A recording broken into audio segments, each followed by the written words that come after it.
नमस्कार मित्रांनो, सुस्वागतम घरोघरी मातीच्या चुली या मालिकेच्या आजच्या भागामध्ये आता मित्रांनो आपली जी काही लग्नानंतर होईल प्रेम यातील काव्या आता ही जानकीच्या घरी आलेली असते।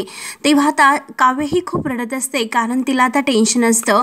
तिचं लग्न जीवाशी न होता आता ह्या पार्थशी झालेलं असतं, म्हणून ती आता जीवनामध्ये खुश नसते। तेव्हा आता जानकी काव्याच्या डोळ्यातील पाणी पुसते आणि काव्याला म्हणते की रिलॅक्स काव्या, टेन्शन घ्यायचं नसतं। नव्या नवरीने असं उदास बसू नये आणि असं डोळ्यातून पाणी सुद्धा काढू नये, म्हणून जानकी आपल्या हाताने तिच्या डोळ्यातील पाणी पुसते। चेरप असं म्हणून तिला अगदी शांत राहायला सांगते आणि आधार देते। तेव्हा आता काव्या रडतच म्हणते की चेरप काय, कसं चेरप ग ताई, सांग ना तूच। अगं ताई, माझ्या आयुष्याने काही असं खुश राहायला कारणच ठेवलं नाही, मग मी कशी खुश राहू। नंदिनी ताईची बिघडलेली मेहंदी ताई तू दुरुस्त केली होती, ज्यांचं नाव तू नंदिनी ताईच्या हातावर लिहिलं होतं, तर त्याच पार्थ देशमुखांचं मंगळसूत्र आज माझ्या गळ्यामध्ये आहे। मग ताई तू सांग की मी काय करू। तर जानकी म्हणते की हे बघ काव्य, आशा सोडू नकोस, जे काही तुला मिळालेलं आहे त्याला नाव प्लीज ठेवू नकोस। नशिबाचा खेळ हा वेळ आल्यानंतरच आपल्याला कळतो, जे आपल्याला का मिळालं आणि ते का मिळालं, कशासाठी ते आपल्याला मिळालं, सगळ्या प्रश्नांची उत्तरं तुला हळूहळू सापडतील। तरी सुद्धा काव्य शांत राहायला तयार नसते, कारण तिला जीवाशीच लग्न करायचं असतं। काव्य म्हणते की जानकी ताई, अगं कशी ती उत्तरं मला सापडतील आणि कधी सापडतील, तोच तर खूप मोठा प्रश्न ताई मला पडला ग। एका दिवसात माझं आयुष्य 360 डिग्री प्लस बदललं। माझं आणि पार्थ यांचं लग्न होतं काय, मी नंदिनी ताईची थोरली जाऊबाई होते काय, आणि जीवा तर। तेव्हा काव्य शांत होते, तर जानकी आता काव्याला म्हणते, अगं काव्या तू किती हुशार आहे, किती खरंच ही समजदार आहे, मला पूर्ण माहिती आहे। जिद्दीने IAS होण्यासाठी तू अभ्यास करते, तुझी स्वप्न पूर्ण होण्यासाठी ज्या चिकाटीने तू लढते, तुझी ही चिकाटी आणि ही ताकद तुझ्या नात्यात सुद्धा लाव। मला पूर्ण खात्री आहे की काव्या तू ही परीक्षा पास सुद्धा होशील आणि चांगल्या मार्काने तू नंबर 1 सुद्धा येशील। आपण बायका बिघडलेल्या पदार्थाची चव सुद्धा दुरुस्त करू शकतो, मग ह्याच बायका नात्यातील जो काही गोडवा आहे तो परत आणू शकतो। अगं हार मानणं हे खूप सोपं असतं, परंतु लढत राहणं हे खूप अगदी अवघड असतं। त्यामुळे काही झालं तरी आता मात्र लढत राहायचं आणि ते पण जिंकेपर्यंत। काय कलेक्टर बाई, कळतं ना मी तुम्हाला काय म्हणते ते। तेव्हा आता काव्याच्या चेहऱ्यावर थोडीशी स्माइल येते। काव्य आता जानकीचं सर्व काही ऐकते आणि ती आता जानकीला म्हणते की नंदिनी ताई अगदी बरोबर बोलते, कारण जानकी ताईशी जर बोललं ना, सगळे काही टेन्शन आपोआप दूर निघून जातात। आणि ती आता जानकीला थँक्यू म्हणते, तर जानकी म्हणते की थँक्यू कसलं त्यात। काव्य म्हणते की ताई येते मी, तर जानकी म्हणते की थांब काव्य, अगं काव्य तुझं आता लग्न झालं आणि सुहासिन बाईने असं हळदी कुंकू घेतल्याशिवाय जाऊ नये, शिकशील तू हळूहळू सर्व काही। म्हणून जानकी आता देवघरातून आपला पंचपाळा घेऊन येते आणि काव्याला अगदी पदर घेऊन मस्त हळदी कुंकू कपाळी लावते। आणि आता तिचं औक्षण केल्यानंतर आता काव्याच्या लक्षात येतं। काव्य लगेच उठते, अरे बापरे जानकी ताई, अगं एक तर महत्वाची गोष्ट विसरलेस मी। त्यावर तर जानकी हसून विचारते की काय ग काव्या, काय विसरलीस। तेवढ्याच आपल्या त्या पाऊच मधून एक देवी आईची छान अशी मूर्ती काढते आणि जानकी ताईच्या हातात देऊन म्हणते की जानकी ताई, देवी आई तुझा नात्यावरचा विश्वास असाच कायम राहून देईल। तेव्हा आता ती देवी आईची मूर्ती पाहून जानकी खुश होते, आपल्या कपाळाला ती मूर्ती लावून तिचं दर्शन घेते। तर जानकी आता थँक्यू काव्य म्हणून काव्याला प्रेमाची मिठी मारते। काव्य सुद्धा आता जानकीला भेटून खूप खुश होते। तेव्हा जानकी ही काव्याला म्हणते की असाच कायम हसरा चेहरा ठेव। तेव्हा काव्य आता जानकीला भेटून निघून जाते, तर जानकी आता आपल्या हातात ती देवी आईच्या मूर्तीकडे एकटक बघत असते। त्यानंतर आता इकडे सारंग जेव्हा ऐश्वर्याला सर्व काही सांगतो, तर ते ऐकून मात्र ऐश्वर्या इतकी आनंदाने उड्या मारायला लागते आणि टाळ्या वाजवते, जसे हिला वेड लागले, अगदी वेड्यासारखी पागल झाल्यासारखं करते। Sumitra enterprise company Janaki enterprise कंपनीकडे तिला इतका आनंद होतो आणि जोरजोराने शिट्ट्या सुद्धा वाजवते, टाळ्या सुद्धा वाजवते। तर सारंग आता ऐश्वर्याची ही जी काही गत आहे ती पाहतो आणि काय हो ऐश्वर्या, काय चाललं तुमचं हे, असं विचारतो। टाळ्या काय वाजवतात, हसतात काय, शिट्ट्या काय वाजवतात, हो तुम्हाला हे कळत नाही का, शिट्टी आपली वाजली। ऐश्वर्या खुशून म्हणते की हो ना, मग मला तर काही असं आश्चर्य नाही वाटत, कारण हे जे काही होतं ना ते मला माहिती होतं। आणि त्या जानकी आहे ना, ती घरात आल्यापासून विकेट करते आणि एक विकेटवर विकेट आपली ती काढते, अशी चुटकी वाजवत आता ती सारंगला म्हणते, आणि हे बघा ती गुलाबला सुद्धा कामावरून काढून टाकेल। तर सारंग विचारतो की कशाला, तर ऐश्वर्या म्हणते की कशाला म्हणजे काय विचारतात, आपण आहे ना घरातील नोकर काम करण्यासाठी आपल्याला ती आता वेगळे सगळे काही काम सांगणार आणि त्या गुलाबला वेगळे पैसे देऊन त्याला हायर करेल आणि सारंग इथून पुढे घरातील सगळी काही कामं आपण करायची. म्हणजे मी भांडी घासणार, तुम्ही कपडे धुवा आणि कपडे धुवायला आहे ना तिची ती रंगमाला, वॉशिंग पावडर, चिवट डाग पळवेल आणि खरे रंग मात्र उजवळेल. आणि खरंच काय मजा आहे. म्हणजे हेच बघा की नवऱ्याच्या नावावर घर आहे आणि बायकोच्या नावावर जानकी एंटरप्राइज कंपनी आहे. त्यामुळे सारंग मी तुम्हाला लिहून देते, आता पुढच्या महिन्याभरातच आपण या घराच्या बाहेर असू. आणि मी तर असं म्हणते की महिनाभर कशाला, अरे जानकी येते जानकी, आणि जर त्या जानकीने मनात आणलं तर त्या अगोदरच ती आपल्याला घराच्या बाहेर काढू शकते. तेव्हा आता सारंग तर आणखीन घाबरतो. सारंग म्हणतो की काय म्हणता ऐश्वर्या, थांबा थांबा प्लीज, आता मला खूप असं टेन्शन आलं आणि आता मात्र मला या घरातून बाहेर कोणीच काढू शकत नाही. आणि ऐश्वर्या तुम्ही मला काय म्हणाला होता, तुमची आजी आणि माझी एक टीम आहे, मग ती टीम लवकरात लवकर परत आणेल ऐश्वर्या, अजून वेळ गेलेली नाही. आणि आई आणि दादा ही वहिनी यांना काय म्हणाली होती, आईने सांगितल्याप्रमाणे जे काही कंपनीत निर्णय होतील ते केवळ आईच्या संमतीने होतील, आईला विचारल्याशिवाय काही होणार नाही. त्यामुळे अजून तरी काही आईच्या हातात आहे, सगळं काही त्यांच्या हातात नाही गेलेलं. आणि जे काही त्यांच्या हातात गेलेलं आहे ना ते सुद्धा आपण नंतर त्यांच्या हातातून हिसकावून घेऊ. त्यासाठी फक्त आई माझ्या मुठीत यायला हवी. एकदा की आई आपल्या मुठीत आली तर सगळं काही आपल्या मुठीत असेल आणि आपण सगळं काही आपल्या मुठीत घेऊन हिसकावून घेऊ शकतो. तेव्हा मात्र आता सारंग जे काही बोलतो हे ऐकून ऐश्वर्या तर खुश होते आणि मनात म्हणते मी तर खरंच लायटरच आहे, कारण या सारंगला मी काय माझ्या बाजूने पेटवलं आणि आता मात्र ही ठिणगीच या घराची राख करेल. तेव्हा सारंग आता बरोबर ऐश्वर्याची बोलत असतो. त्यानंतर आता इकडे ऋषिकेश कशावरून तरी रागावलेला असतो. तर जानकी म्हणते की ऋषिकेश ऐकून घ्या. तर ऋषिकेश म्हणतो की जानकी तुझं ऐकूनच या घरामध्ये आलो ना मी, परंतु येथे मात्र या घरामध्ये काडीचा विश्वास आपल्यावर नाही कुणाला, कारण सुमित्रा जे काही म्हणलेले आहे की सर्व काही मला विचारल्याशिवाय करत जाऊ नका. त्यामुळे आता ऋषिकेशला थोडंसं राग आलेला असतो. काय तर ते सुमित्रा रणदिवे असं म्हटल्यात की कंपनीत जे काही होईल ते मला विचारून करत जा आणि त्या रणदिवे बाईंना तू सांग की आम्ही सगळं काही करतो तुमच्या मनाप्रमाणे. त्यावर आता जानकी म्हणते की ऋषिकेश तुम्ही असं का बोलतात आणि असा गैरसमज का करून घेतात बरं. आई आणि नानांच्या अनुभवामुळे कंपनीला कायमच फायदा झालेला आहे आणि जर मात्र आईंची आपल्याला मदत असेल तर अधिकच बरं होईल. आणि या अगोदर सुद्धा आईंनी कधीही कंपनीमध्ये इन्व्हॉल्वमेंट दाखवली का, परंतु त्यांना माहिती होतं की त्यांचा ऋषिकेश हा केपेबल आहे आणि त्यांच्यावर अशी वेळ आलीच नाही. त्यावर आता ते ऐकून ऋषिकेश म्हणतो किती काही झालं तरी त्या सारंगने ती वेळ आणलीच ना, म्हणून त्यांना अजून सुद्धा तेच वाटतं की आपण सुद्धा त्या सारंग सारखं काहीतरी असं करू. त्यावर आता जानकी समजावते की नाही ऋषिकेश म्हणतो की नाही जानकी, त्यांची पद्धत चुकली. मला माझं काम हे चोखपणे माहिती असताना माझ्यासमोर जे काही अट कोणी ठेवत असेल तेव्हा मला तो अविश्वास वाटतो. आणि एक उदाहरण घे की जर तू किचन मध्ये काम करत आहे आणि जर मी तुझ्यावर लक्ष ठेवून असेल आणि एखाद्या पदार्थाचे प्रमाण ठरवताना प्रत्येक वेळेस तुला मला विचारावे लागत असेल तर ते मात्र तुला खटकणार नाही का. सुमित्रा आईंचा मी आदर करतो, परंतु सारंगच्या प्रेमापोटी त्या कोणत्याही थराला जाऊ शकतात आणि त्यात म्हणजे भर घालण्यासाठी ती ऐश्वर्या आहेच ना, घराला विळखा घालून बसणारी नागिन. त्यावर आता जानकी म्हणते की ऋषिकेश परंतु तुम्ही हे विसरतात की या घरामध्ये जानकी सुद्धा आहे. त्यावर आता ऋषिकेश म्हणतो की अगं जानकी त्याचीच काळजी वाटते, कारण माझ्या बायकोला आणि माझ्या मुलीला आता कोणताही त्रास व्हायला नको आणि जर त्यांना आता त्रास झाला तर तो त्रास मी अजिबात खपून नाही घेणार.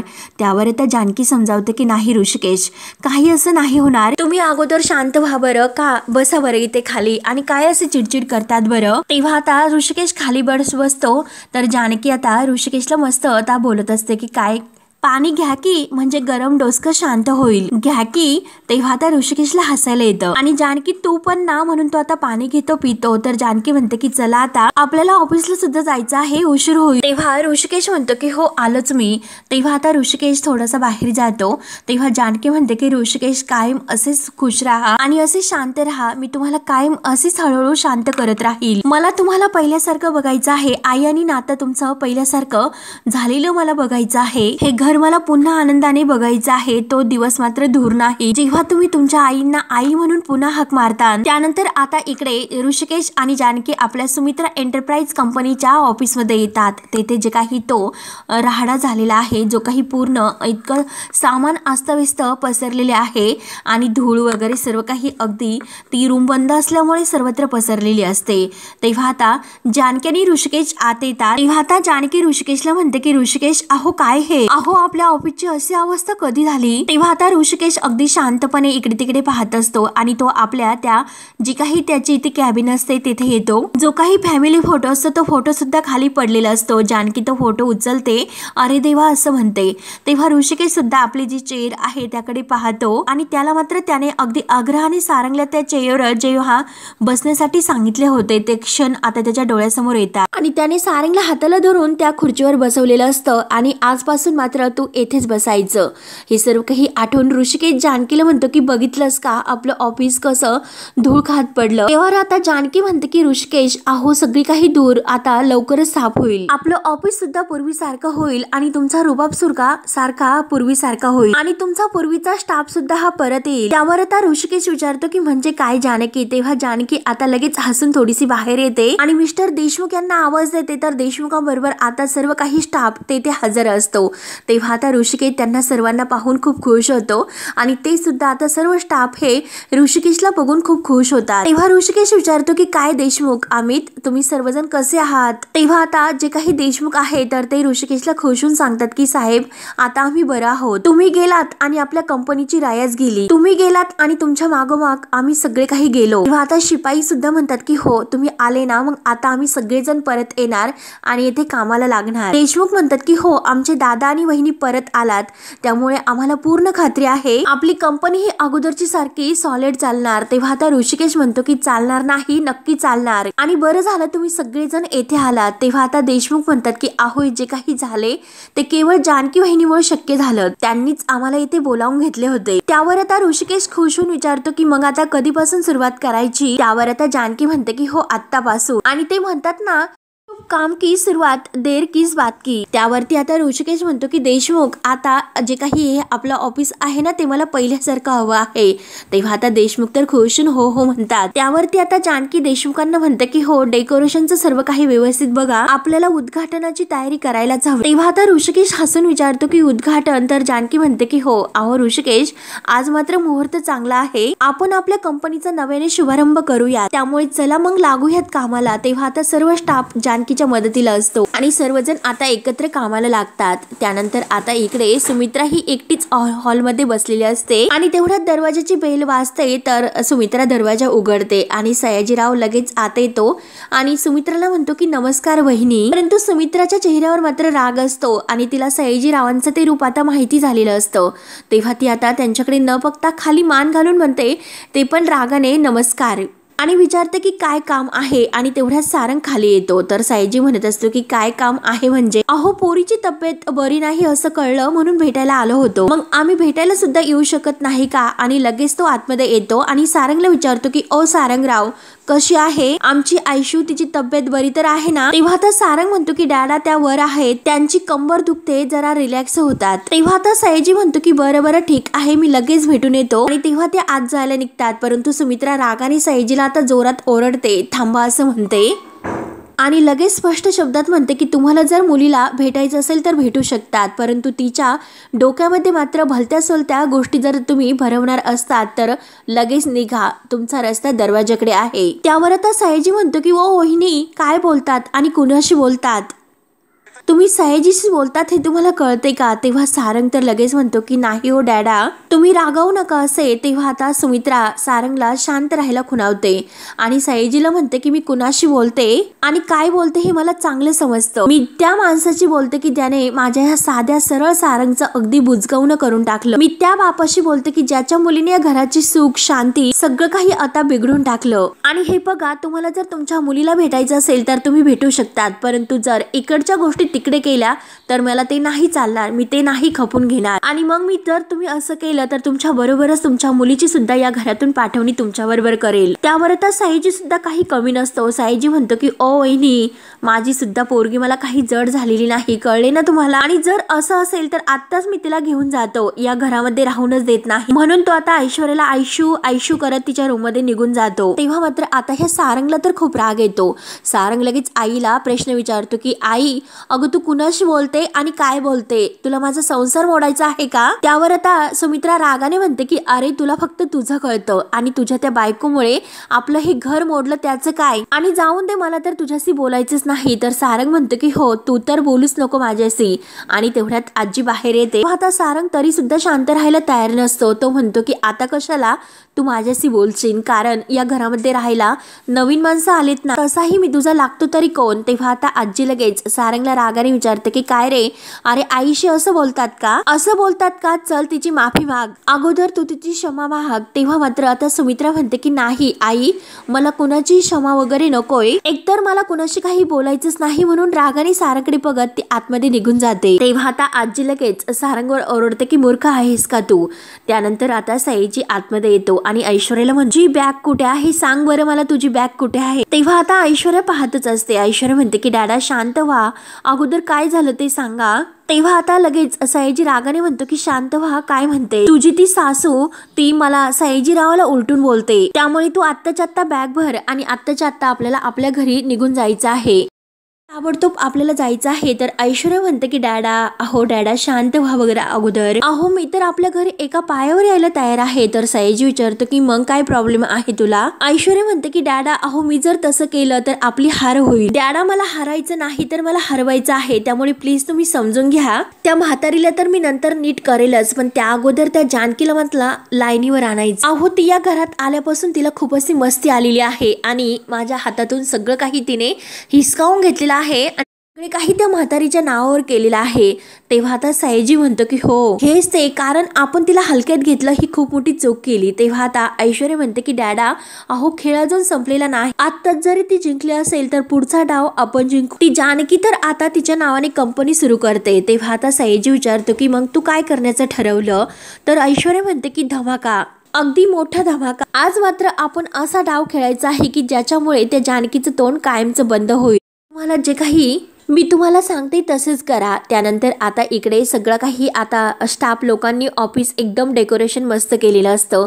इतकं छान असं ऑफिस सजवलेलं असतं उद्घाटनासाठी. देशमुख आणि जे काही आता ते दोन माणसं आहेत तर ते आता जानकीकडे येतात आणि सगळं काही हे ऑफिस साफ झालेलं आहे असं जानकीला सांगतात. तर जानकी खुश होते आणि ऋषिकेशला ती हाताला धरून आता त्याच्या त्या खुर्चीवर बसवते. त्यावर आता जानकी खुश होऊन विचारते की काय मालक, कसं वाटतंय? तेव्हा आता ऋषिकेश म्हणतो की मालक, जरी मी मालक असलो तर खरी बॉस मात्र तू आहेस. आणि आता काय म्हणजे बुवा, कंपनीचं नाव तर तुझ्याच नावाने आहे, जानकी एंटरप्राइजेस. त्यावर आता जानकी इकडे तिकडे पाहते आणि विचारते की मग कंपनीचा बोर्ड कुठे आहे? आणि तेवढ्यात मात्र सौमित्रा आणि अवंतिका येतात. तर सौमित्रा आपल्या हातामध्ये कंपनीचा बोर्ड घेऊन येतो, जानकी एंटरप्राइज कंपनी.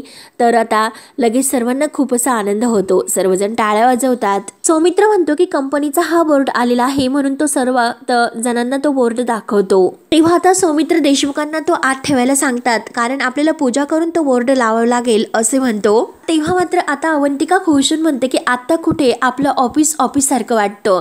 तेव्हा आता जानकी म्हणते की नक्की ना, आणि हे बघ काही बदल जर करायचे असतील सांग बर का, कारण आता मात्र ॲडव्होकेट अवंतिका कंपनीच्या लीगल ॲडवायझर आहेत, त्यामुळे सो ह्या गोष्टी सुद्धा तुम्ही ॲडवाइस जर आम्हाला केल्या तर ते चालतील बर का. त्यावर आता अवंतिकाला हसायला येतं. अवंतिका खुशून म्हणते की वहिनी काय हो तुम्ही?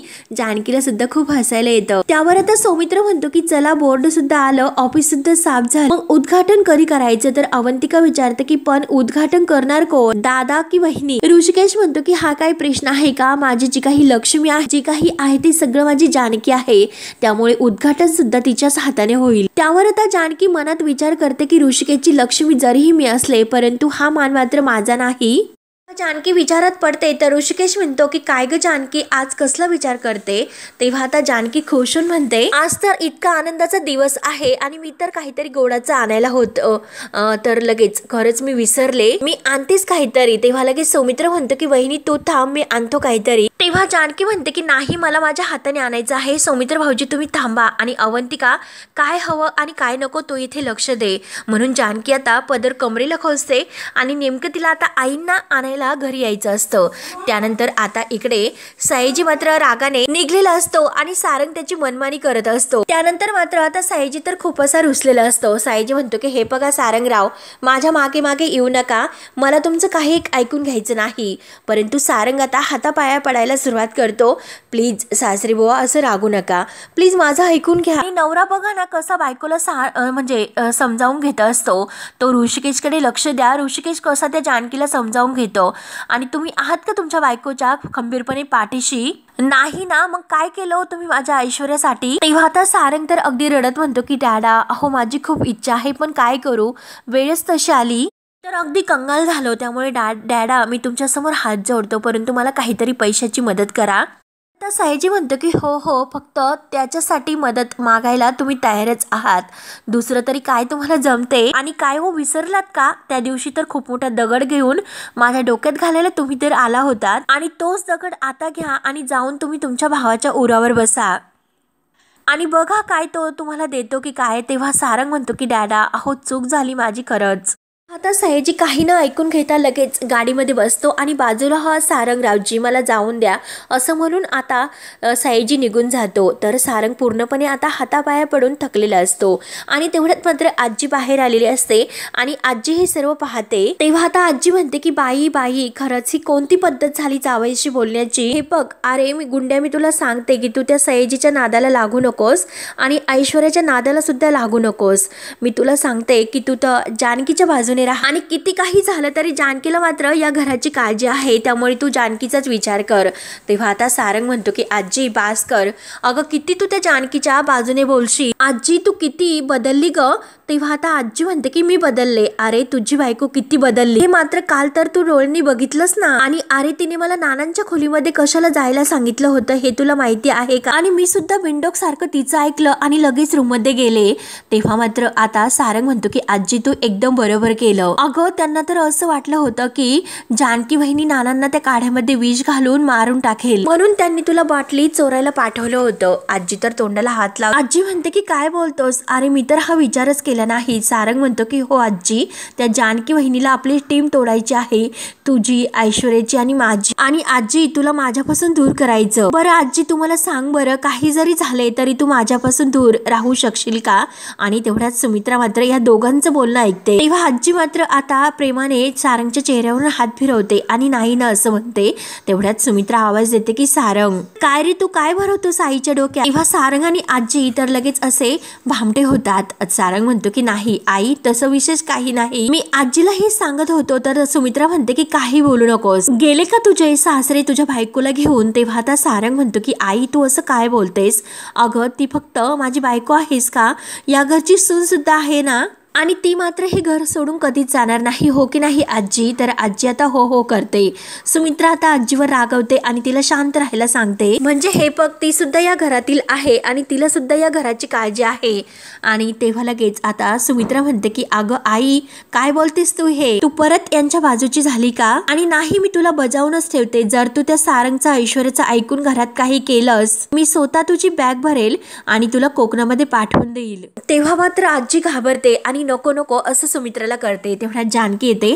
जानकी सुमित्राला म्हणते की आई चला बरं, आपल्याला एका ठिकाणी खास ठिकाणी जायचं आहे, तुम्ही चला माझ्यासोबत. तेव्हा आता सारंग तर तेथेच अगदी नंदीबाईला सारखा ऐकत असतो. सुमित्रा विचारते की अगं जानकी कुठे जायचं? त्यावर आता जानकी खुशून म्हणते की तुम्ही सुनबाईवर जे सोपवलेलं आहे ना त्याच्या शुभारंभासाठी जायचं आपल्याला, आपल्या नवीन कंपनीचं उद्घाटन आहे त्यासाठी, आणि चला लवकर म्हणून त्या दोघी आता जायला निघतात.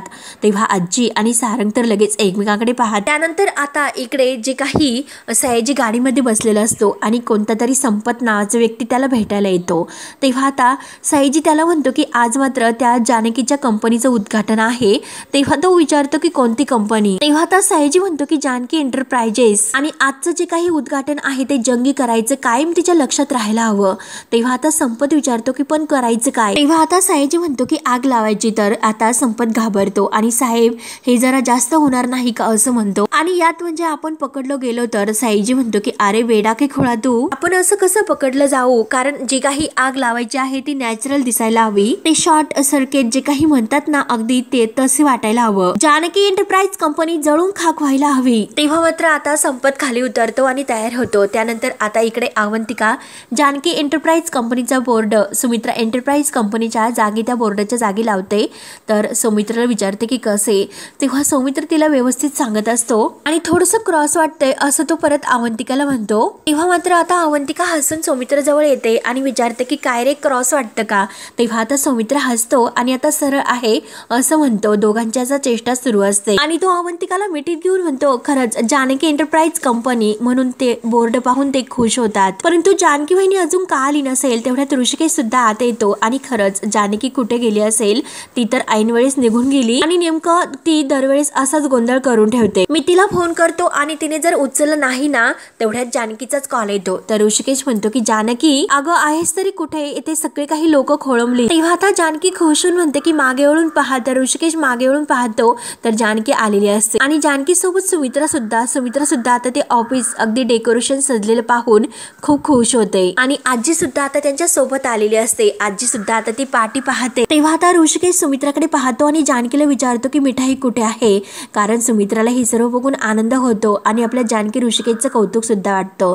परंतु आता ऋषिकेश अगदी थोडासा नाराज होऊन मिठाई कुठे असं जानकीला विचारतो आणि चल जानकी ऑलरेडी खूप उशीर झालेला आहे. तेव्हा ऋषिकेशचा नाराजपणा पाहून सर्वांना आता वाईट वाटतं. तेव्हा आजी लगेच आता सुमित्राला म्हणते की अगं तुझ्या लक्षात आले का, आणि त्या बोर्डाकडे आता सुमित्राचं लक्ष दाखवते. तेव्हा आता सुमित्रा खुश होऊन आता आजीला म्हणते की आई जानकी एंटरप्राइजेस माझ्या सुनेचं नाव आहे म्हणून आता सुमित्रा तर खुश होते. तर आजी लगेच म्हणते की अगं याच्या अगोदर काय होतं, सुमित्रा एंटरप्राइजेस, आणि तेव्हा ते कसं छान वाचायला वाटत होतं. बघितलंस का, तुझं नाव काढून तिनं तिचं नाव स्वतःचं लावलं नाही, म्हणजे सगळं काही काबीज केलं असं मला म्हणायचं आहे. तेव्हा मात्र आता सर्वजण हे ऐकतात आणि सर्वांना खूप असा राग येतो. पण तरी सुद्धा मोठ्या मनाची असणारी सुमित्रा म्हणते की आई अगं याला काही काबीज करणं नाही म्हणत, याला नाव कमावणं असं म्हणतात. माझ्या ऋषिकेश आणि जानकीने इतक्या मेहनतीने हे सर्व काही मिळवलं, त्यामुळे आई मी तुला खरंच सांगते की या दोघांचा मला खरंच खूप अभिमान वाटतो. आजी म्हणते की वा अगं त्याला तर आता खूप असा अहंकार आला असेल, आणि सुमित्रा